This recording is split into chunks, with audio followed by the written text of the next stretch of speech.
Very few people in Bangalore know about this very green road which is around 10 kilometers in south on Kanakpura road. Just head over to Sri Sri Ashram and take a left at a orange bus stop. The road goes slightly up and then you will get a very nice view. Goes down and then it takes a right turn. Then some curvy road starts on which you will notice a house further away which is on the left of the screen now. You will hit a small temple which indicates the start of a village.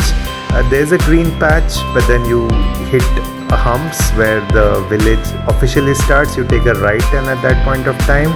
Then you will hit a Y junction, take a left from there, and now you will be driving on one of the greenest patches that you can see close to Bangalore. It just feels like you're driving in some Kerala town. There are farmhouses and resorts to your left and the right on this entire length of the road. It goes all the way to Sri Sri Ravishankar Hospital.